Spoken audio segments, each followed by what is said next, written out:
चलिए आज बात करते हैं डिस्ट्रिक्ट जोधपुर के बारे में।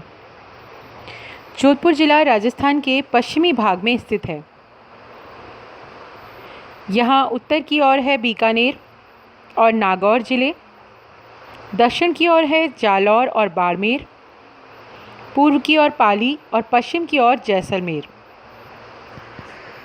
क्षेत्रफल देखा जाए यहाँ का अगर क्षेत्रफल की दृष्टि से कि कितना है तो यह है 22,850 वर्ग किलोमीटर।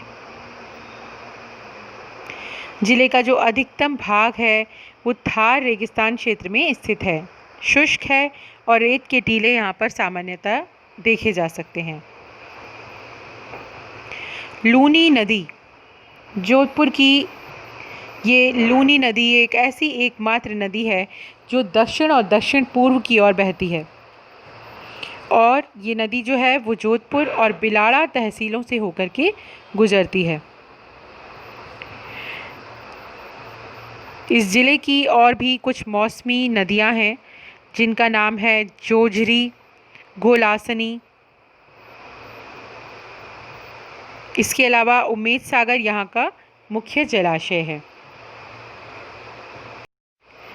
जोधपुर ज़िले की जलवायु शुष्क है लेकिन स्वास्थ्यवर्धक है। गर्मी के दिनों में यहाँ पर गर्म लू चलती है, लेकिन रात में तापमान ठंडा हो जाता है, आरामदायक हो जाता है। तापमान सर्दियों में कम रहता है और गर्मियों में बहुत अधिक रहता है। वर्षा का औसत यहाँ पर 31.87 सेंटीमीटर होता है। महत्वपूर्ण खनिजों के बारे में अगर बात करें जोधपुर के, तो पत्थर और चूने का पत्थर ये इस ज़िले के महत्वपूर्ण खनिज हैं। यहाँ की भूमि रेतीली है और वृक्षों की जातियाँ कौन कौन से यहाँ पर वृक्ष अधिकांशतः वनस्पतियों में देखा जाए कि फेमस जो हैं वो पाए जाते हैं, वो हैं खेजड़ी, विलायती, बबूल, कूमट और कैर। ये यहाँ की वृक्षों की मुख्य जातियाँ हैं। क्षेत्रफल जैसे कि हमने पढ़ा था 22,850 वर्ग किलोमीटर है। जोधपुर की जो तहसीलें हैं, 7 तहसीलें हैं। नाम है इनके जोधपुर, बिलाड़ा, भोपालगढ़, ओसियां, शेरगढ़, फलौदी और लूनी। अब जयपुर में हमने पढ़ा था कि ढूंढाड़ी भाषा जयपुर की फेमस भाषा है जो यहाँ पे अधिकांशतः बोली जाती है। इसके अलावा हिंदी बोली जाती है जयपुर में, लेकिन जोधपुर में बोली जाती है भाषा मारवाड़ी। मारवाड़ी के साथ साथ हिंदी, लेकिन मेन जो भाषा वहाँ पर बोली जाती है, प्रचलित भाषा, वो है Marwari. Historical point of view से जोधपुर में बहुत फेमस जगह हैं, जैसे कि जयपुर में भी आपने देखा। इसी तरह से जोधपुर के कुछ जो फेमस दर्शनीय स्थल हैं उनके बारे में पढ़ लेते हैं हम। इस नगर के चारों तरफ परकोटा बना हुआ है और 7 बड़े बड़े दरवाजे हैं। जोधपुर को नवीन ढंग से विकास किया गया कौन से राजा के समय में? ये है राजा उम्मेद सिंह। इन्होंने जोधपुर को नवीन तरीके से निर्माण करवाया। यहाँ के कुछ दर्शनीय स्थान जिनके विवरण हम देखते हैं। किले हैं यहाँ पे काफ़ी फेमस।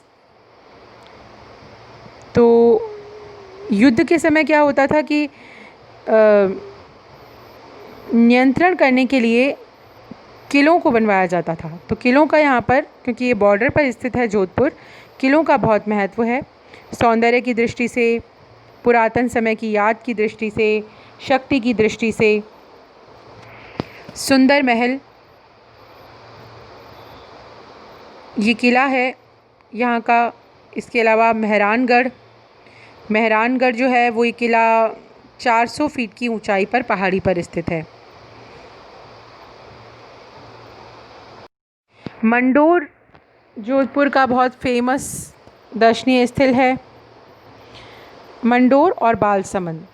तो ये जोधपुर शहर से 10 से 8 किलोमीटर की दूरी पर स्थित है। मंडोर मारवाड़ की प्राचीन राजधानी थी। इसके कुछ तोरण द्वार ऐसे हैं जिन पर कि कृष्ण लीला अंकित की गई है। रावण की जो पत्नी मंदोदरी थी वो यहीं की बताई जाती हैं। मंदोदरी की छतरी इसी पहाड़ पर स्थित है। यहाँ बहुत सी छतरियाँ हैं, बहुत से मंदिर हैं जो यहाँ की प्राचीन कला का उदाहरण प्रस्तुत करते हैं हमारे सामने। मंडोर में एक प्राचीन उद्यान है, यानी कि बगीचा है, उसे बहुत सुंदर बनाया गया है। और जब बारिश का समय आता है, वर्षा ऋतु आती है, उस समय ये मनोरंजन का, आकर्षण का बहुत बड़ा केंद्र बन जाता है। बालसमंद की अगर बात करें तो ये कृत्रिम झील है। लंबी पहाड़ी की घाटी के बीच में जो झील है वो सारे शहर को मीठा पानी देती है। झील बहुत सुंदर है, बहुत देखने योग्य यहाँ के दृश्य हैं। सरदार समंद ये भी एक झील है जोधपुर की, जोधपुर से 56 किलोमीटर दूर है। यहाँ पर महाराजा उम्मेद सिंह द्वारा बनाया गया एक राजमहल भी स्थित है। इससे सरदार समंद पैलेस के नाम से संबोधित किया जाता है। ये जो राजमहल है ये पहाड़ी पर स्थित है और इसके आसपास सुंदर बगीचे बने हुए हैं। जिस समय गर्मी का मौसम होता है उस समय बहुत सैकड़ों की संख्या में लोग यहाँ पर घूमने के लिए आते हैं। यानी जब जोधपुर का ये बहुत ही फेमस स्थान है सरदार समंद। अब देखते हैं हम, अभी तक हमने यही पढ़ा कि महाराजा उम्मेद सिंह के समय इस जोधपुर को, जोधपुर के जितने भी किले हैं, जो दर्शनीय स्थल हैं, उनको और विकसित किया गया था। तो उम्मेद भवन ये उन्हीं के नाम पर बना हुआ है।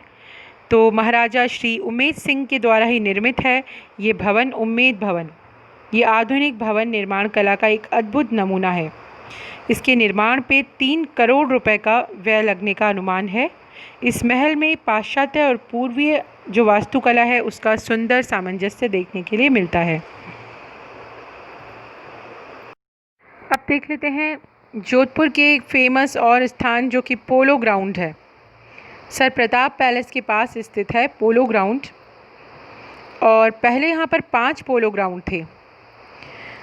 जोधपुर के राव राजा हणवंत सिंह और जयपुर के महाराजा सवाई मान सिंह ये भारत के प्रमुख पोलो खिलाड़ियों में से थे। तो इसमें कौन कौन जोधपुर के और जयपुर के दोनों ही स्थानों के महाराजा हैं, पोलो खिलाड़ी हैं। और ये पोलो ग्राउंड जो है वो सर प्रताप पैलेस इस स्थान पर स्थित है।